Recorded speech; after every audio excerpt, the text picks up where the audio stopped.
नमस्कार दोस्तों। असम राइफल के अंदर एक वैकेंसी आई है जिसके अंदर टोटल पोस्ट हैं 38 पोस्ट हैं, जिसके अंदर 19 पोस्ट ही महिलाओं की है और 19 पोस्ट ही पुरुषों की दी गई है। तो वैकेंसी का नोटिफिकेशन आपके सामने है। वैकेंसी का नोटिफिकेशन इंग्लिश लैंग्वेज के अंदर जारी किया गया है, तो आपको थोड़ी समझने में प्रॉब्लम आ सकती है। तो वैकेंसी के बारे में डिटेल से थोड़ी बात कर लेते हैं।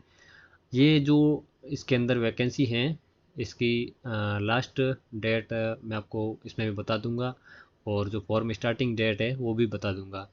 इसके जो फॉर्म है आपके, इसके अंदर शुरुआत होने वाला है 28 सितंबर 2024 को। इसके फॉर्म है जो स्टार्ट होने वाला है। आप यहाँ से डेट देख सकते हो, माउस का कर्सर आपको दिख रहा होगा। 28 सितंबर 2023 को इसके आपके फॉर्म फिल करने के स्टार्ट होंगे। कब तक चलेंगे? 1 महीना तक समथिंग इसके फॉर्म चलने वाले हैं। तब तक आप इसके अंदर फॉर्म अप्लाई कर सकते हो। नंबर 1 पर आते हैं। Online application are invited from eligible male and female Indian citizen. Online जो फॉर्म है ये केवल महिला और पुरुष के लिए, जो भारतीय जिनकी नागरिकता है उनके लिए आवेदन आमंत्रित किए गए हैं। बाहर वालों के लिए कोई भी इसके अंदर जगह नहीं है, क्योंकि ये एक स्पोर्ट कोटा वैकेंसी है। उस पर ऊपर लिखा होगा असम राइफल स्पोर्ट्स जो रिक्रूटमेंट रैली है 2024 की है। ये आपको इसमें भाग लेने योग्य, अगर आपके पास स्पोर्ट कोई सर्टिफिकेट है तभी आप इसके अंदर भाग ले पाओगे, वरना कोई और अप्लाई ना करे, व्यर्थ होगा आपका टाइम भी।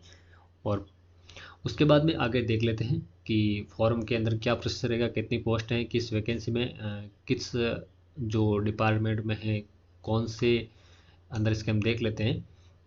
तो बात करते हैं एथलेटिक्स। ठीक है, तो एथलेटिक्स के अंदर आपको अलग अलग जो 3 पोस्ट देखने को मिलेगी। 400 मीटर लॉन्ग जंप और जेवलिन में।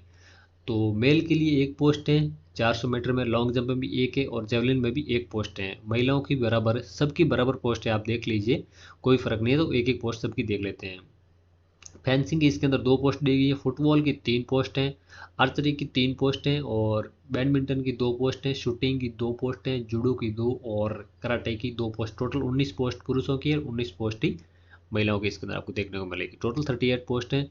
और इसके अंदर देख लीजिए आप, डी, ए से डी तक जो ऊपर अलग अलग जो दिए गए हैं खेल के जो कोटे हैं, उनकी जो रैली है उसका location headquarter IGAR Kohima Nagaland के अंदर आपकी रैली होने वाली। और बाकी जो E से H तक पोस्टें इसमें आपको दी गई हैं, उनकी rally Assam rifle training school है जो सुखोवी दीमपुर नागालैंड के अंदर है, वहाँ पे आपकी रैली होने वाली है। आप और अप्लाई करते हैं, आपको थोड़ा ध्यान रखना होगा। और नोटिफिकेशन के बारे में जानकारी लेने के लिए आपको सबसे पहले यहाँ पे जो असम राइफल गवर्नमेंट ने वेबसाइट दी गई है वहाँ पे आपको जाना होगा। वहाँ पे जाके आप इसका नोटिफिकेशन डाउनलोड कर सकते हो और आप देख भी सकते हो। अप्लाई कैसे करना है आपको वेबसाइट मैंने बता दी, वहाँ पे जाकर अप्लाई करना है आपको। एंड मोस्ट इसके अंदर बात कर ले application fees. Fees structure, the general and OBC category candidates will be पे नॉन रिफंडेबल फीस। आपको सिर्फ केवल 100 रुपये जनरल और ओबीसी वालों के लिए आपको 100 रुपये फीस इसके अंदर देनी होगी। बाकी वालों के लिए कोई भी फीस इसके अंदर नहीं रखी गई है। ठीक है, ओनली 100 रुपये आपकी फीस रखी गई है। The fees will be deposit online be candidate of SBI current account number. आपको इसके अंदर ये जो अकाउंट नंबर दिए गए हैं, यहाँ पे आपको आपका ये IFC कोड वगैरह डाल के आपको इसका पेमेंट करना होगा, ऑनलाइन पेमेंट करना होगा। फॉर्म भी आपको ऑनलाइन ही भरना है। Eligible candidate authorise competent award sports certificate of eligibility the post. इसके अंदर बताया गया है कि कौन से जो कैंडिडेट्स हैं जो इसके अंदर एलिजिबल हैं, उसके बारे में थोड़ी आगे बात करेंगे। एलिजिबल कैंडिडेट्स की जो डेट ऑफ बर्थ के बारे में बात कर लेते हैं कि क्या योग्यता इसके अंदर चाहिए। डेट बर्थ है आपकी 18 से 23 साल इसके अंदर कम से कम जनरल कैटेगरी की बताई गई है। बाकी जो जो भी है जिसको जितनी एज रिलेक्शन छूट मिलती है वो इसके अंदर आपको देखने को मिल जाएगी। अब इसमें बात कर लेते हैं आपके पास सर्टिफिकेट कौन सा होना चाहिए। नंबर 1 पर देख लीजिए, competent authorise award certificate for the warriors sport competition. तो नंबर 1 से लेकर 5 तक उस जो अलग अलग भाग बताए गए। इंटरनेशनल कंपटीशन अगर आपने कोई खेला है, नेशनल कंपटीशन खेला है, इंटर यूनिवर्सिटी टूर्नामेंट खेला है, national sports games for the school अगर आपने इसके अंदर भी कोई खेला है गेम्स वगैरह, आपके पास सर्टिफिकेट आप इसमें अप्लाई कर सकते। खेलो इंडिया यूनिवर्सिटी गेम्स अगर आपने खेला है, खेलो इंडिया यूथ गेम खेला है, खेलो इंडिया विंटर गेम्स खेला है, खेलो इंडिया पैरा गेम्स अगर आपने खेला है, आपके पास सर्टिफिकेट हैं, तो आप इसके अंदर अप्लाई कर सकते हो। एज लिमिट की बात कर ले, फॉर जनरल OBC कैंडिडेट के लिए 18 से 28 साल की अगर आपकी एज है तो आप इसके अंदर अप्लाई कर सकते हो। और SC ST के लिए 18 से 33 साल की एज ज़्यादा से और कम से कम बताई गई है। आपकी एज की जो गणना है वो 1 अगस्त 2024 से की जाएगी।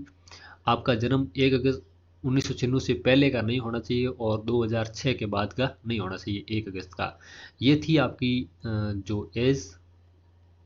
और आगे थोड़ी हम बात कर लेते हैं इसके सिलेक्शन प्रोसेस की। 10 नंबर पे देख लीजिए, कैंडिडेट्स वेरिफिकेशन होगा सबसे पहले। The candidates position valid call letter and photo ID proof. जो आपके जो कॉल लेटर जारी होगा, ठीक है, वो आपको साथ में ले जाना होगा। उसके अंदर आपके दिशा निर्देश दिए होंगे, ये डॉक्यूमेंट आपको साथ में लाने हैं, तो वो आपको ले जाने होंगे। इसमें लिखा है कि कोई भी लाइक भी voter ID, driving licence, Aadhaar card will only permitted the enter in the recruitment rally site. आपके पास में अगर ये डॉक्यूमेंट होगा तो आपको वेरिफिकेशन करके रैली के अंदर एंट्री दी जाएगी, वरना एंट्री नहीं दी जाएगी। इंटीरियर डॉक्यूमेंट्स वेरिफिकेशन में आपके पास में कुछ सर्टिफिकेट होते हैं, वो आपको बनाए हुए होने चाहिए, ठीक है। वो भी आपको एज सर्टिफिकेट हो गया, एजुकेशन है, कास्ट है, ठीक है, और वो स्पोर्ट कोटा वाला और परमानेंट रेजिडेंस सर्टिफिकेट पीआरसी आपके पास में होनी चाहिए, इसकी शॉर्ट फॉर्म इसे कहते हैं।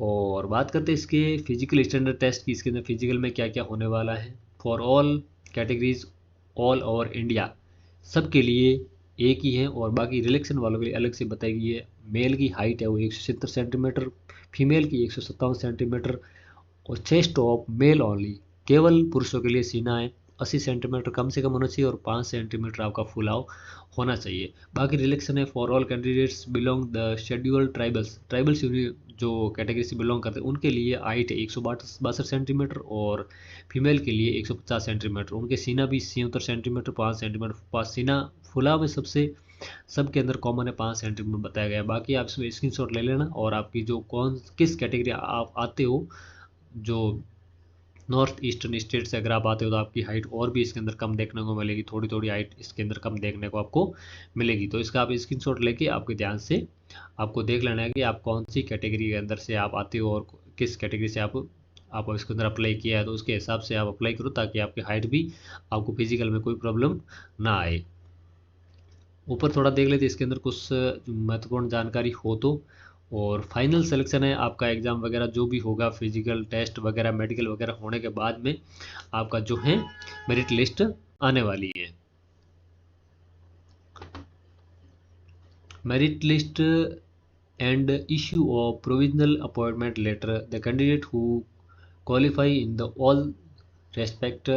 अगर आप सब टेस्ट में अगर आप पास होते हो तो आपका मेरिट लिस्ट में नाम आएगा, वरना आपको मेरिट लिस्ट के अंदर फेल कर दिया जाएगा, पास नहीं किया जाएगा।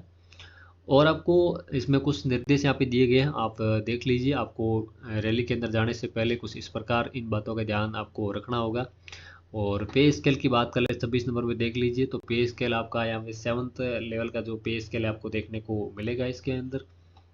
मेडिकल की बात करते हैं तो आपके से नॉर्मल मेडिकल टेस्ट होने वाला जो सबके अंदर होने वाला आई है आपकी 6/6 9/9 होनी चाहिए, इसमें कोई भी कमी आपके नहीं होनी चाहिए। और ये जो वैकेंसी है स्पोर्ट कोटा वालों के लिए असम राइफल की जीडी की है, नॉर्मल जनरल ड्यूटी की वैकेंसी है।